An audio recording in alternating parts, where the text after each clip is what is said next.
It's Sandra from Inspired Keyboardist, and today I just want to share about the way I practice for my worship song sets that are coming up. So I'm gonna be using Planet Shaker's Endless Praise, and the first thing to do will be to practice with the recording. In my opinion, I think that's really important just because you can really catch on to the tempo and play in time according to how exactly the arrangements and the tempo and the mood and the feel of the song is like. Okay, and then the second thing I'll do once I get really familiar with the playing with the recording, which means I'll have to play according to the key of the recording, and this is the part that's a little bit tricky, especially if your worship leader tells you that he or she wants to lead it in a different key. So the second thing to do will be to practice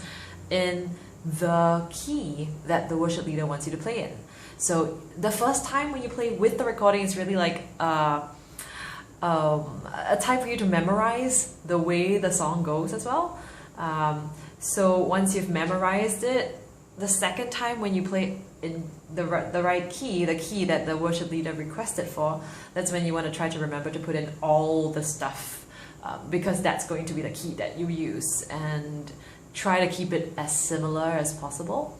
So here we go. I'm gonna try and play just a little bit of Endless Praise at the start. And of course the recording's in D major. Yeah, but of course it starts in chord 6, which would be B minor. And then of course my worship leader for the worship set last week was requesting to sing it in B major, which will require a little bit of transposing. So here we go. The Endless Praise according to the recording.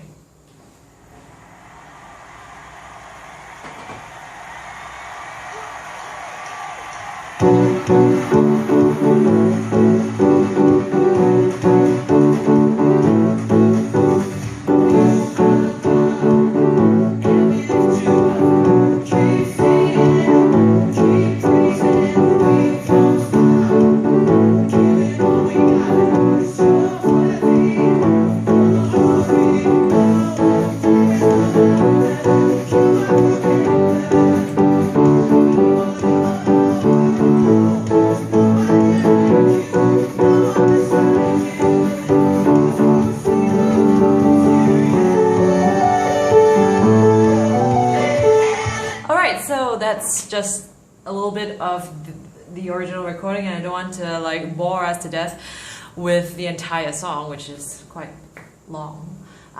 So then, alright, so let's say you've taken the time to practice the whole song a few times. I needed to play about 5 times with this recording in the key of D major before playing it in the key of B major. And of course B major is a little bit of a difficult key, although it is quite common. So now I'm going to have to transpose this into the key of B major. So I need to tell myself it's 6 6 1 1 1 5 5 4 4 4. Now if you don't understand what that means, then watch my tutorial about Roman numeral chords, because that's just the way I figure out my chords, and I hope that might help you as well. So here we go. Without the recording, because my recording is obviously not in B major, and Endless Praise in the key of B major.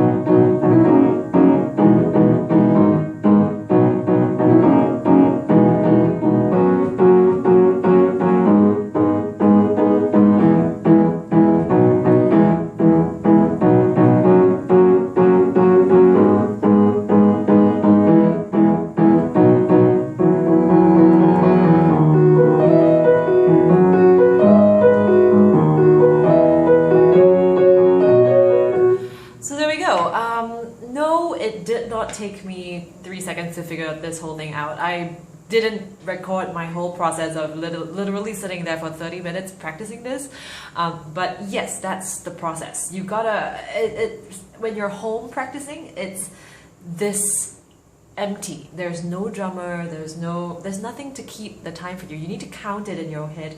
Perhaps you could turn on the metronome and just play that to keep 1, 2, 3, 4, but otherwise you do need to have internal hearing and just imagine the song being played, and you do have to challenge yourself to keep time. So perhaps this is the purpose of step 1, playing with the recording in the key of D, is really to train you to move to the chords quick enough.